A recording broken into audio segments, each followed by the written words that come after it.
Kinematics के अगले topic की तरफ बढ़ते हैं, जो कि हमारा है मोशन अंडर ग्रेविटी।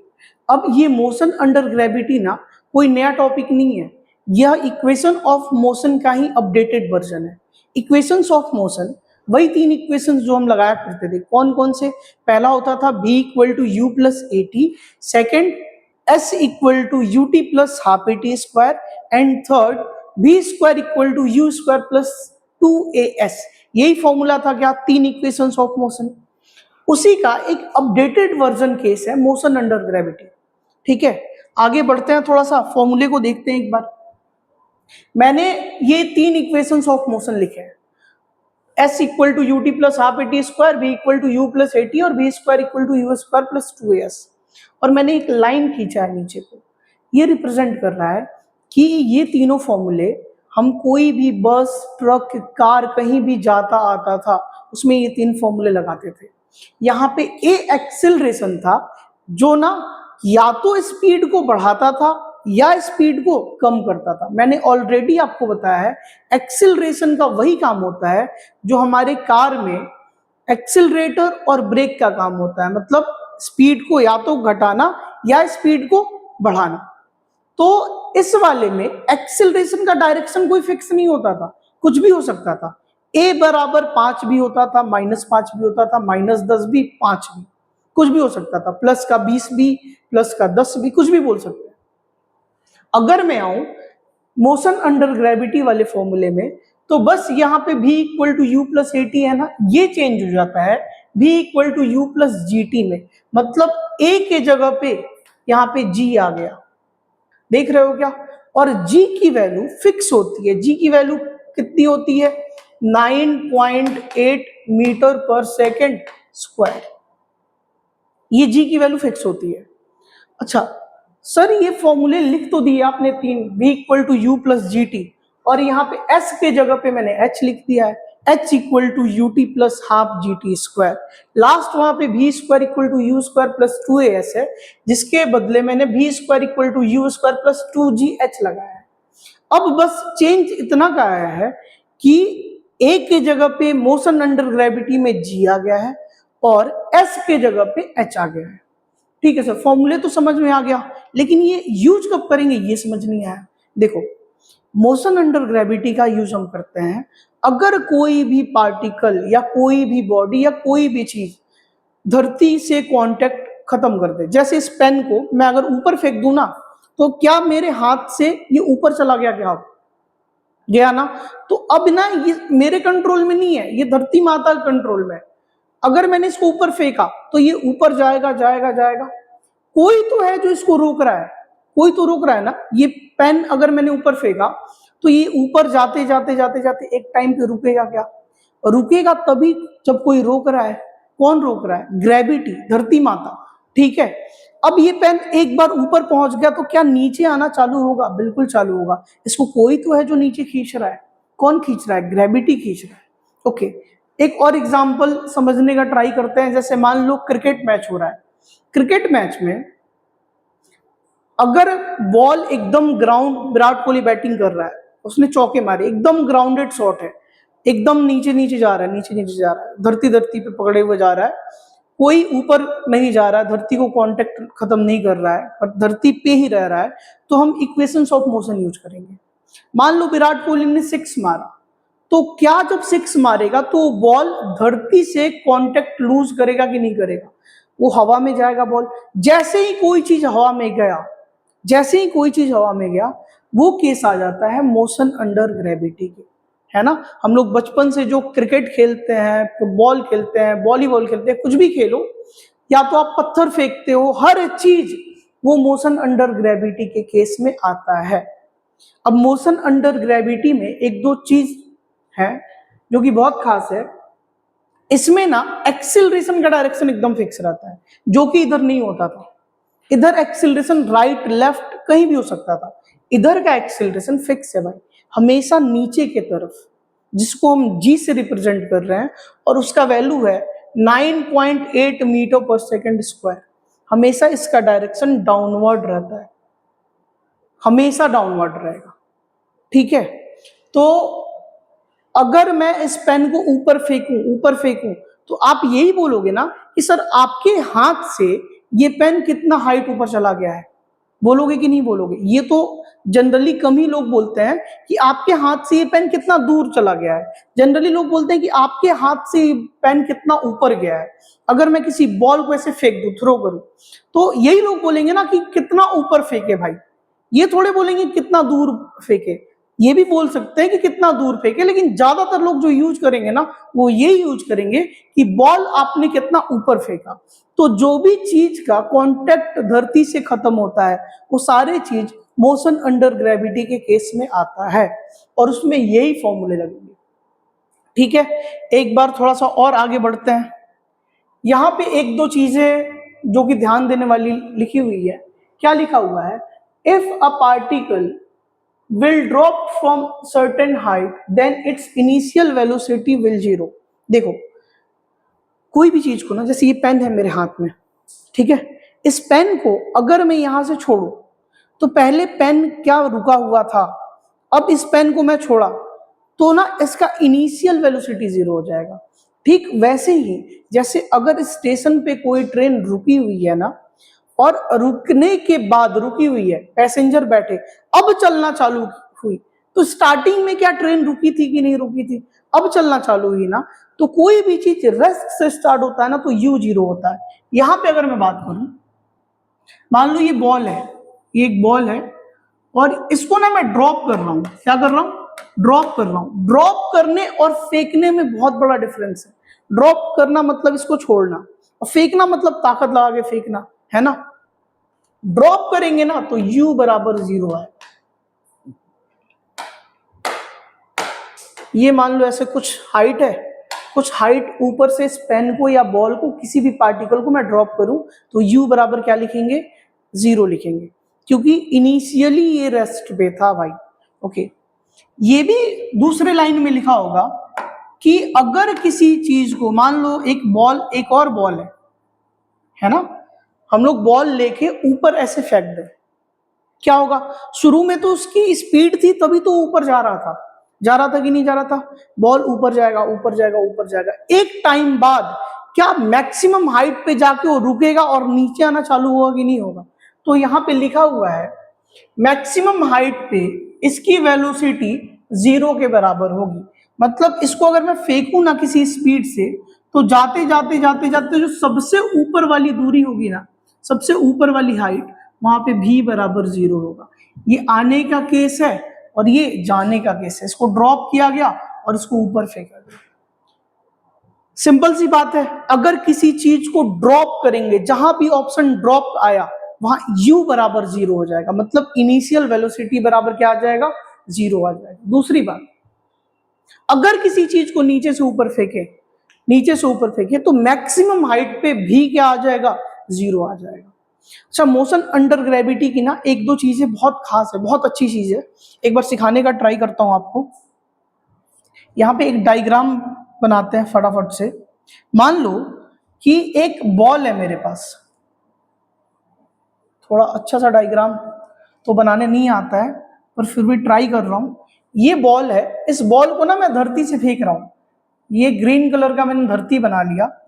इस बॉल को मान लो मैंने फेंका ऊपर की तरफ। ओके, कुछ टेक्नोलॉजी है उसको यूज करते हैं। ऐसे मैंने इसको ऊपर की तरफ फेंक दिया। अब ये ऊपर जाएगा जाएगा जाएगा, कहीं जाके मैक्सिमम पॉइंट पे क्या ये बॉल रुक जाएगा कि नहीं रुक जाएगा? मान लो ये बॉल यहां पहुंचा और यहां जाते जाने के बाद रुक गया। ठीक है, शुरुआत में क्या हमने कुछ स्पीड ताकत लगाया हुआ उसको फेंकने के लिए? जैसे ये पेन ना ऐसे ही ऊपर नहीं चला जाएगा रेस्ट से ना, हमें ना हाथ की यू लानी पड़ेगी। जैसे देखो, मैं इसको ना ऐसे ही नहीं ऊपर फेंक सकता हूं, मेरे को ना हाथ को घुमा के लाना पड़ेगा। तो क्या मेरे हाथ में वेलोसिटी आ गया है कि नहीं आया? तो हाथ की वेलोसिटी से हम फेंक रहे हैं ना, तो यू कुछ ना कुछ है, इनिशियल वेलोसिटी कुछ ना कुछ है, मान लेते हैं यू है। मैक्सिमम पॉइंट पे जाने के बाद भी बराबर में क्या लिख लूंगा? जीरो। लेकिन ये भी बराबर जीरो होगा कहां पे? कहां पे होगा? एच मैक्सिमम पे, मैक्सिमम हाइट पे भी बराबर जीरो होगा। उसके बाद क्या होगा? उसके बाद बॉल गिरना चालू होगा। यही होगा ना। ठीक है, थोड़ा सा अलग बना लेते हैं इसको समझने के लिए। बहुत ही इंपॉर्टेंट कॉन्सेप्ट है। मान लो मैं गिरने का रास्ता थोड़ा सा अलग दिखाने का ट्राई करता हूं। यहां से बॉल गिरना चालू हुआ,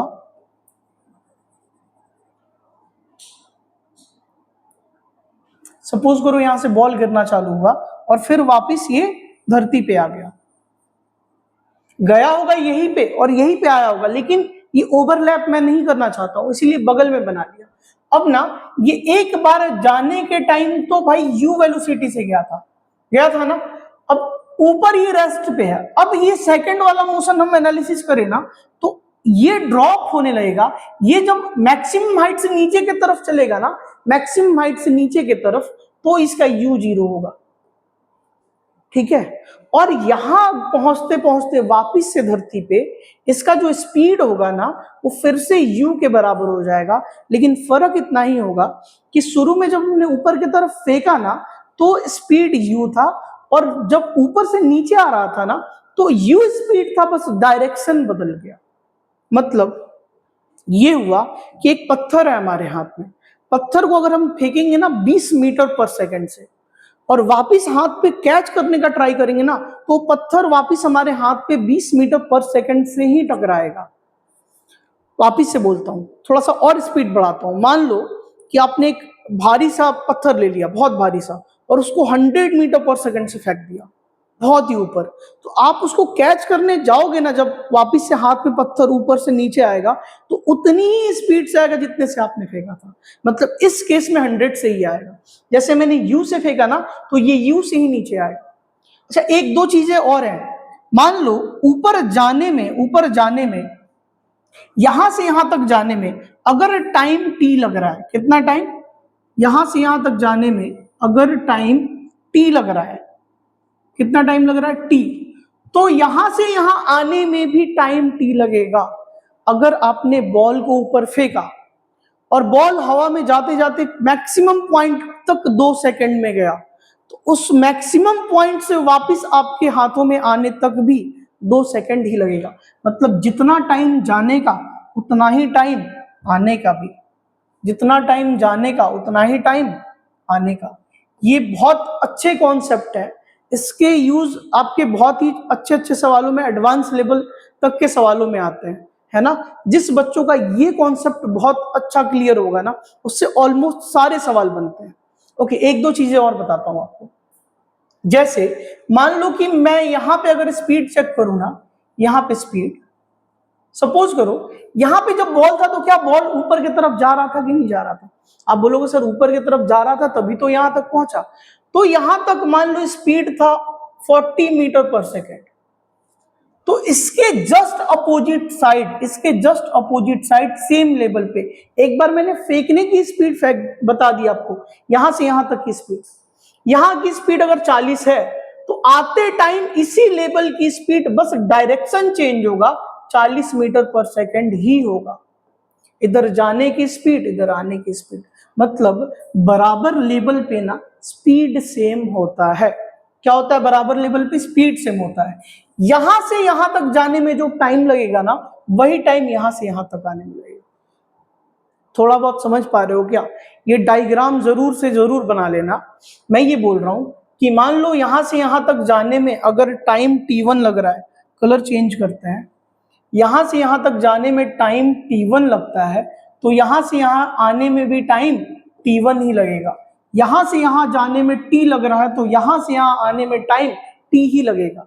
ये अलग अलग मोशन नहीं है। जैसे ये मोशन, पेन को मैंने फेंका और वापस पेन यहीं पे आ गया, तो अगर ये 1 सेकंड में ऊपर जाएगा तो 1 सेकंड में ही नीचे आएगा। ओके, तो आप बोलोगे सर जहां जहां सामने है ना, जहां जहां सामने है वहां वहां की वेलोसिटी सेम कर दो, स्पीड सेम कर दो। यहां पे मान लो v1 स्पीड है तो इसके जस्ट सामने भी स्पीड क्या हो जाएगा? v1। पर स्पीड सेम हो रहा है, वेलोसिटी सेम नहीं हो रहा है। वेलोसिटी इसलिए सेम नहीं हो रहा है क्योंकि वेलोसिटी का डायरेक्शन होता है, और इस पॉइंट पे डायरेक्शन ऊपर की तरफ है और इस पॉइंट पे डायरेक्शन नीचे की तरफ है।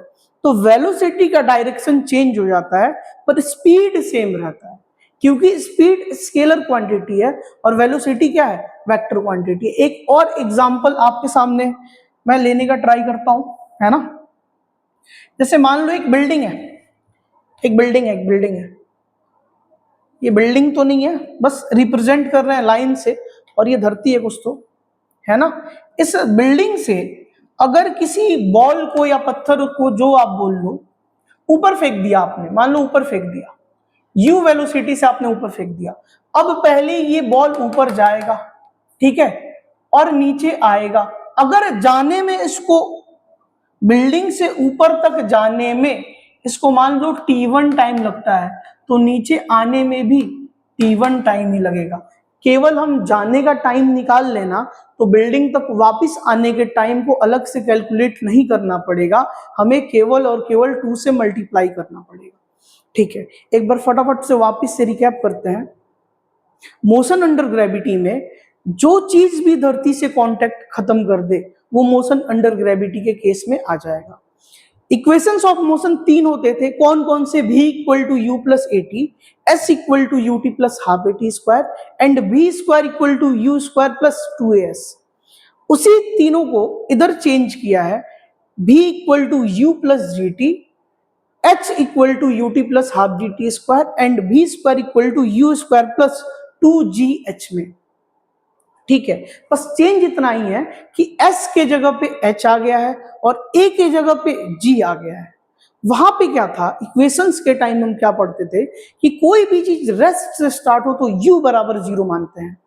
यहाँ पे क्या है कि किसी चीज को अगर हम ड्रॉप करें ना तो u बराबर 0 मानते हैं। वहां पे ताकि चलते चलते कोई चीज रुक जाए तो v बराबर क्या मानते हैं, 0 मानते हैं। यहाँ पे क्या है कि कोई भी चीज अगर मैंने फेंका इस बॉल को, किसी चीज को, तो ये मैक्सिमम हाइट पे इसका भी कितना होगा, 0 के बराबर होगा। क्वेश्चन पे आते हैं, क्वेश्चन से ज्यादा क्लियर होता है।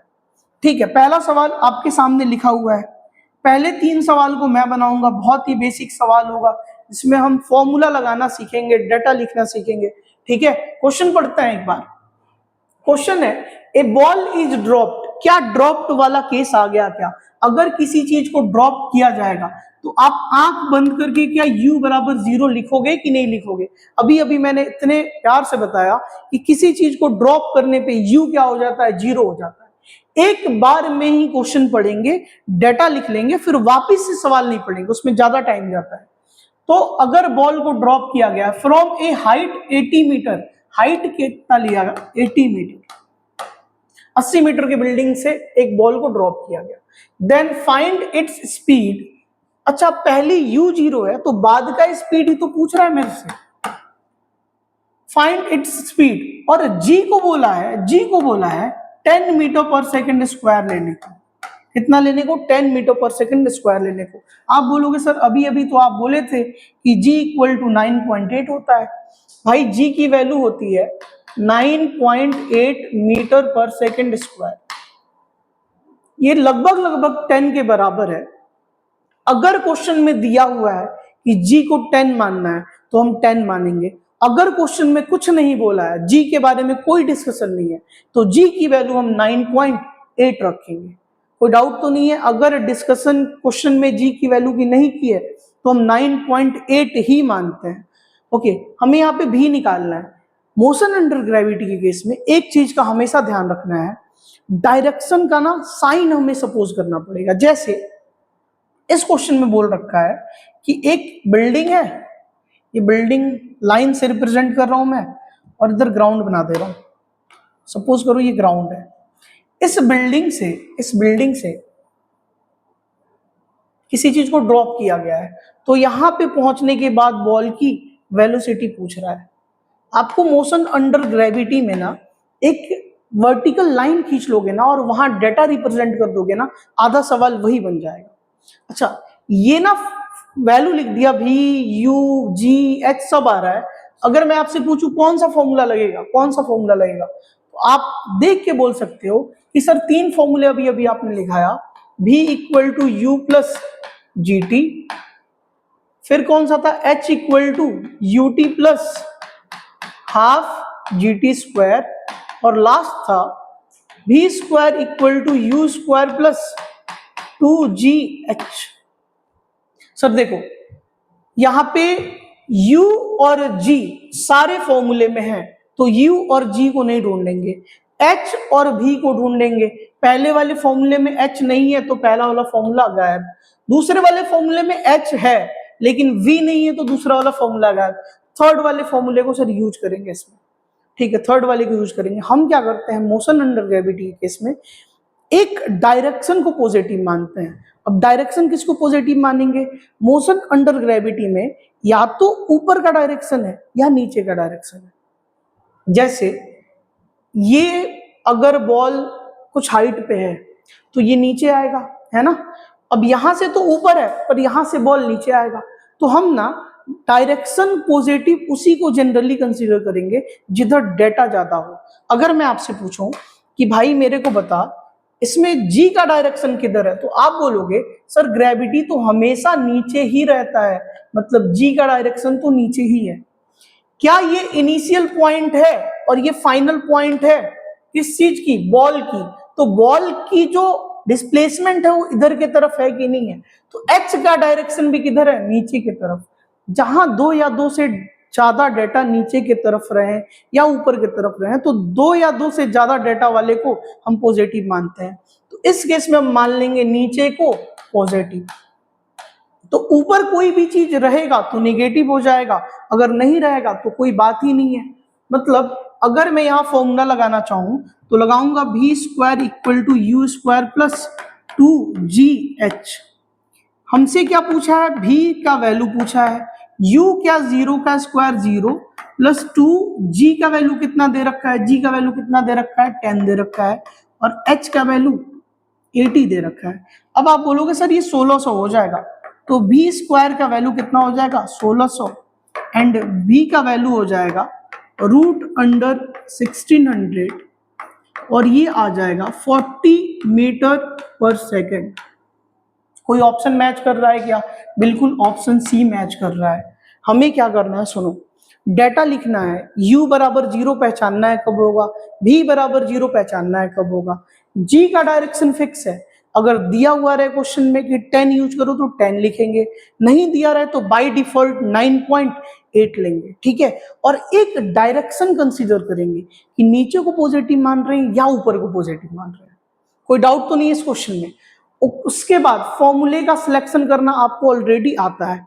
आगे बढ़ते हैं, एक और क्वेश्चन है, इसमें लिखा हुआ है ए बॉल इज थ्रोन, एक बॉल को फेंका गया, ठीक है, upward, vertically upward with speed 40 metre per second.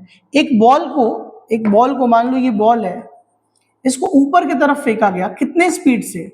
40 metre per second. क्या यू था इस बार 40 मीटर पर सेकेंड? क्या ड्रॉप किया गया? क्या बिल्कुल नहीं, किसी स्पीड से इसको फेंका गया। तो इनिशियली इसको किसी स्पीड दिया गया ना, कितना? 40 metre per second. Calculate the time, time निकालना है मेरे को, to reach at maximum height, maximum height पे पहुंचने के लिए, मैक्सिमम हाइट पे पहुंचने के लिए टाइम बताओ। क्या मैक्सिमम हाइट पे जाने के बाद बॉल रुक जाएगा कि नहीं रुक जाएगा? तो मैक्सिमम हाइट पे v बराबर क्या मैं 0 लिख दूं कि नहीं लिख दूं? v बराबर 0, और g का वैल्यू दे रखा है 10 मीटर पर सेकेंड स्क्वायर लिखो सर। अब सुनना भाई, अब सुनना, ये सीधे g बराबर 10 हमने लिख दिया, डायरेक्शन फिर से मानेंगे। क्या मैं बोलूं कि इनिशियली बॉल यहां पे था और फाइनली ऊपर था, तो बॉल का जो h आया, जो हाइट आया, वो ऊपर की तरफ है कि नहीं है? बॉल का डिस्प्लेसमेंट ऊपर की तरफ नहीं है क्या? तो h ऊपर की तरफ, पर g नीचे की तरफ है भाई, है कि नहीं है? h का कोई डाटा नहीं है यहाँ पे। अच्छा u किधर है? u ऊपर की तरफ है ना। तो कोई एक को आप पॉजिटिव मान सकते हो। मान लो मैंने बोला कि ऊपर वाले डायरेक्शन को मैं पॉजिटिव बोलूंगा, तो नीचे वाला डायरेक्शन क्या हो जाएगा? निगेटिव होगा। अच्छा g किधर है? नीचे है सर, तो g को मैं 10 ना लिख के -10 लिखूंगा। u ऊपर की तरफ था क्या, तो ये प्लस का 40 रहेगा, ठीक है। हमें टाइम निकालना है। ये फॉर्मूला देख के लग रहा है कि सर आप v equal to u plus g t लगा दो। कौन सा formula? v equal to u plus g t लगाओ। v की वैल्यू 0, u की वैल्यू 40 और प्लस g की वैल्यू कितनी है? 10 नहीं है इस बार, माइनस का 10 है, इंटू टी, दिख रहा है क्या? ये माइनस 10t क्या इधर आके प्लस का 10t बन जाएगा कि नहीं बन जाएगा, इक्वल टू 40, और t इक्वल टू हो जाएगा ये 40/10 जो कि 4 सेकंड के बराबर आएगा। कोई ऑप्शन है क्या? 4 सेकंड, ऑप्शन नंबर ए। देखो इस बार मैंने क्या किया, ऊपर वाले डायरेक्शन को पॉजिटिव माना। आप चाहो ना तो आप नीचे वाले डायरेक्शन को पॉजिटिव मान लो, कोई दिक्कत नहीं है भाई। अगर नीचे वाले डायरेक्शन को हम पॉजिटिव मान के इक्वेशन लिखेंगे, एक बार यहाँ पे लिख के दिखाता हूं। मान लो नीचे को मैंने बोला नीचे वाला चीज पॉजिटिव है, तो क्या ऊपर जितने लोग हैं वो सारे निगेटिव हो जाएंगे कि नहीं हो जाएंगे? बिल्कुल हो जाएंगे। अच्छा ठीक है, ऊपर कौन कौन सा है? u ऊपर है, तो u को मैंने क्या माना है? निगेटिव माना है। u को नहीं, ऊपर को निगेटिव माना है। u किधर ऊपर है, तो u बराबर मैं 40 ना लिख के क्या -40 मीटर पर सेकंड लिखूंगा कि नहीं लिखूंगा? g इस बार नीचे की तरफ है, नीचे को देखो पॉजिटिव माना है, तो 10 मीटर पर सेकंड स्क्वायर हो जाएगा कि नहीं हो जाएगा? भी 0 दिया हुआ है और टाइम मेरे से पूछा है, फॉर्मूला वही v equal to u plus g t, भी 0, u माइनस का 40, g प्लस का 10 इंटू टी। क्या ये 40 इधर आ जाएगा फिर से, और t बराबर कितना आ जाएगा? 4 सेकेंड। दिख रहा है क्या आपको? आप डायरेक्शन किसी को भी पॉजिटिव और किसी को भी निगेटिव मान सकते हो, लेकिन जिधर डेटा ज्यादा होगा ना उसी को पॉजिटिव मानोगे तो ज्यादा इजीली सवाल बनेगा। एक बार देख लो इसको फटाफट, कोई डाउट तो नहीं है? ओके, अगले क्वेश्चन की तरफ बढ़ते हैं। अगला क्वेश्चन है, ए बॉडी इज ड्रॉप्ड। फिर से ड्रॉप का केस आ गया कि नहीं आ गया? ड्रॉप का केस आती u बराबर 0 लिखना है, आंख बंद करके, कोई दिक्कत होना ही नहीं चाहिए। ठीक है, फ्रॉम ए हाइट, कुछ हाइट से एक बॉडी को ड्रॉप किया गया है, ऐसे एक लाइन खींच लोगे ना तो डेटा लिखने में आसानी होगी। मान लो ये कुछ हाइट है, इस इधर मैं धरती बना देता हूं। डायग्राम थोड़ा सा भाई गंदा बनता है मेरे से, स्टार्टिंग से ही गंदा बनता है। अगर किसी चीज को मैं ड्रॉप करूं तो u बराबर 0 लिख दूंगा क्या? बिल्कुल। Then distance covered by body in 10 second, 10 second में डिस्टेंस कवर्ड, t बराबर 10 सेकेंड, है ना? हमसे क्या बोल रहा है? डिस्टेंस कवर्ड, मतलब h पूछ रहा है कि कितना हाइट चलेगा, कितना हाइट चलेगा, और g के बारे में कोई जिक्र नहीं किया है, तो यहां g की वैल्यू होगी 9.8 मीटर पर सेकेंड स्क्वायर। लेकिन अभी डायरेक्शन कंसीडर करना बाकी है। डायरेक्शन कैसे कंसीडर करेंगे? खुद सोचो, पहले क्या ये बॉल या जो भी ये चीज बॉडी यहां पे था क्या? बाद में ये नीचे आने लगा कि नहीं आने लगा? तो डिस्टेंस या डिस्प्लेसमेंट या हाइट ये नीचे की तरफ कवर कर रहा है कि नहीं कर रहा है? बिल्कुल, इसका h नीचे की तरफ आ रहा है। ओके, क्या g भी नीचे की तरफ है कि नहीं है? तो दो डेटा या दो से ज्यादा डेटा अगर एक डायरेक्शन में रहा उसको पॉजिटिव मान लेते हैं, तो मैं नीचे को क्या बोल दिया? पॉजिटिव। तो ऊपर वाले सारे के सारे क्या हो जाएंगे भाइयों? नेगेटिव हो जाएंगे। मतलब अभी g 9.8 सही है मेरा, h निकालना है, t दिया हुआ है और u दिया हुआ है। कौन सा फॉर्मूला? आप अपने हिसाब से बोलोगे कि sir second equation of motion लगा लो, h equal to u t plus half g t square, u 0, तो क्या ये पूरा का पूरा टर्म 0 हो जाएगा, प्लस 1/2, g का वैल्यू 9.8। g के वैल्यू में कोई कुछ बोला है क्या? g का वैल्यू दिया है क्या? बिल्कुल नहीं दिया है। अगर g का वैल्यू नहीं देगा तो 9.8 ही मानेंगे, 10 तब मानेंगे जब क्वेश्चन में दिया हुआ रहे। कुछ ना दिया रहे, कुछ ना बोला रहे, तो g की वैल्यू 9.8 ही रखते हैं। t स्क्वायर, टाइम दे रखा है 10 सेकेंड, तो 10 का स्क्वायर क्या 100 हो जाएगा कि नहीं हो जाएगा? हो जाएगा ना। अब ये 980/2 हो जाएगा कि नहीं हो जाएगा? 980/2 हो जाएगा, और मेरे हिसाब से ये 490 मीटर आ रहा है, 490 मीटर आ रहा है। कोई ऑप्शन है क्या? ऑप्शन ए सही है। समझ में आ रहा है कि नहीं आ रहा है? मेरे हिसाब से एकदम क्लियर हो रहा होगा भाई। अगले क्वेश्चन की तरफ बढ़ते हैं। अगला क्वेश्चन है, a stone is throne upward with speed u। अच्छे सवाल की तरफ बढ़ रहा है ये। अब अच्छे सवाल स्टार्ट हो रहे हैं अच्छे सवाल। ठीक है,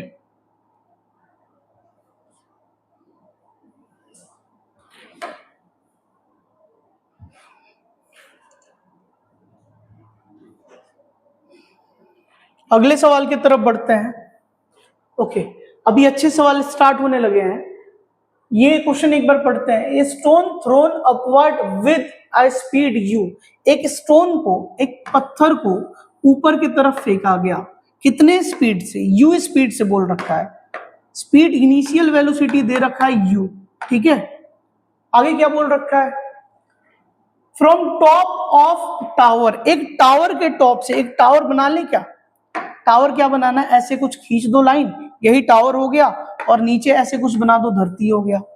तो धरती पे टावर लगा हुआ है, टावर से हमने ऊपर फेंका इस स्टोन को, इस पत्थर को मैंने टावर से ऊपर फेंका स्पीड यू से। रीचेज द ग्राउंड, ग्राउंड पे ये वापस पहुंच रहा है। क्या ये ऊपर जाएगा फिर नीचे आएगा कि नहीं आएगा? इसका मोशन पहले ये ऊपर जाएगा फिर नीचे आएगा विद अ वेलोसिटी 3u। पहले ये ऊपर जाता है फिर नीचे आता है, और नीचे जब आएगा ना तो आप बोलोगे सर ये इधर आ रहा होगा 3u से, मतलब इस बार भी फाइनल वेलोसिटी 3v के बराबर, 3u के बराबर दिया है। द हाइट ऑफ टावर, ये टावर की हाइट बतानी है। अच्छा सवाल है ये, हाइट ऑफ टावर बताना है, ठीक है। फिर से ना हमें ये सोचने की बिल्कुल भी जरूरत नहीं है कि बॉल टावर से कितना ऊपर गया फिर आया, उससे कोई मतलब नहीं है भाई।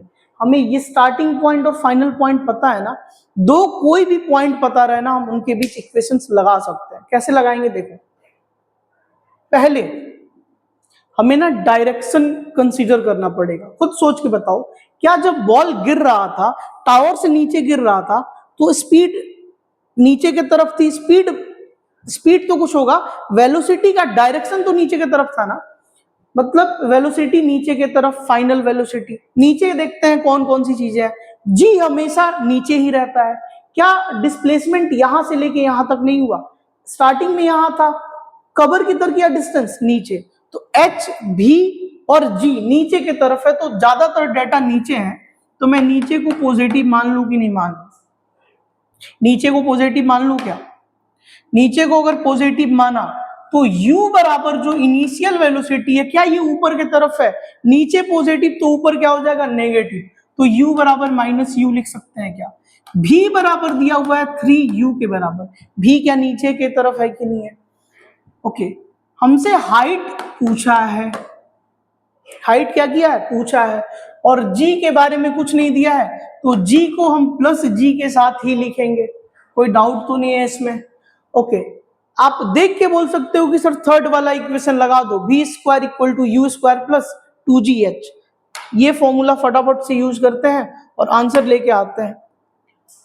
ओके, फॉर्मूला लगाते हैं, v square equal to u square plus 2gh। v square को क्या 3u का स्क्वायर हो जाएगा 9u स्क्वायर, और u स्क्वायर क्या माइनस u का अगर स्क्वायर करेंगे तो माइनस तो गायब हो जाएगा और u स्क्वायर आ जाएगा कि नहीं आ जाएगा? प्लस का 2g और h जो हमें निकालना है। इस u स्क्वायर को अगर मैं इधर लाऊं ना तो 9u square minus u square का 8u स्क्वायर हो जाएगा कि नहीं हो जाएगा? 8 को सही से कर लेते हैं भाई, ये इक्वल टू 2gh आएगा। और अगर मेरे को खाली h चाहिए तो 8u स्क्वायर में क्या ये 2g डिवाइड हो जाएगा कि नहीं हो जाएगा? 2g, फोन वाला नहीं, यहाँ पे 2g ग्रेविटी वाला। पहले फोन में आया करता था सेम, 1g तब नहीं सुना मैंने, 2g 3g ये सब सुना है। तो h बराबर क्या आ जाएगा भाई? h बराबर 2 से कट जाएगा 4u स्क्वायर, और नीचे बचेगा g, 4u square by g, 4u square by g. 2g से याद आया भाई, पहले 2g सिम आया करता था, है ना, रिलायंस का यूज किया है मैंने, तो उसकी रिंगटोन बड़ी अच्छी होती थी, है ना। कभी बात करेंगे उसके बारे में। पहले अगले क्वेश्चन की तरफ बढ़ते हैं, इसमें कोई डाउट वाउट तो नहीं है? ऑब्वियस सी बात है, जी हमेशा नीचे रहेगा, वेलोसिटी फाइनल की डायरेक्शन नीचे, ठीक है, और इनिशियली यहाँ पे था, फाइनली पार्टिकल यहाँ पे था, तो क्या इधर से इधर चला कि नहीं चला? तो एच भी नीचे की तरफ।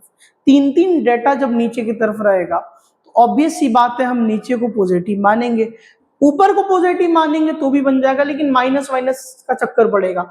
एक ही डेटा ऊपर की तरफ था यू। ये ठीक ठाक सवाल था। थोड़े और अच्छे लेवल के सवाल की तरफ बढ़ते हैं अपन। ठीक है, ये और अच्छे लेवल का सवाल है। इसको बताने से पहले एक छोटा सा चीज एक्सप्लेन करना चाहूंगा मैं। एक छोटा सा चीज एक्सप्लेन करता हूं। मान लो भाई, क्या बनाऊं, ओके, कुछ भी, बस ट्रक ट्रेन कुछ भी बोल लो आप।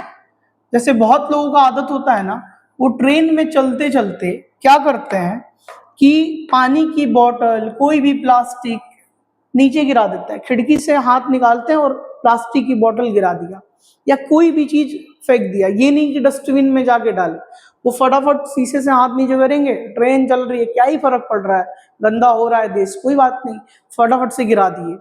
अगर कोई चीज गिरा रहे हैं, पहले तो ये गलत है भाई, पर मैं इसको फिजिक्स के व्यू से देखना चाहूंगा। तो इधर क्या होगा, किसी भी मान लो ये चल रहा है 40 किलोमीटर पर आवर से, ट्रेन कितने से चल रहा है, 40 किलोमीटर पर आवर से, और इसमें किसी चीज को, मान लो बॉटल को मैंने हाथ पकड़ा, मैं नहीं फेंकूंगा भाई, किसी बंदे ने ऐसे बॉटल को हाथ से पकड़ा और खिड़की से ड्रॉप कर दिया।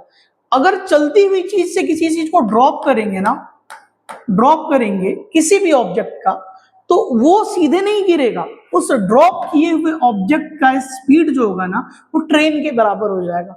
ट्रेन का स्पीड इधर की तरफ था क्या, 40 किलोमीटर पर आवर, तो उस ड्रॉप किया हुआ बॉडी का भी स्पीड कितना हो जाएगा, 40 किलोमीटर पर आवर। मतलब सीधी सीधी बात, अगर किसी चलते हुए बॉडी से आपने कुछ गिराया, फेंका नहीं, जस्ट ड्रॉप किया, जस्ट गिराया, तो जो गिर रहा है ना ऑब्जेक्ट, उसकी स्पीड चलने वाली बॉडी की स्पीड को कैच करता है।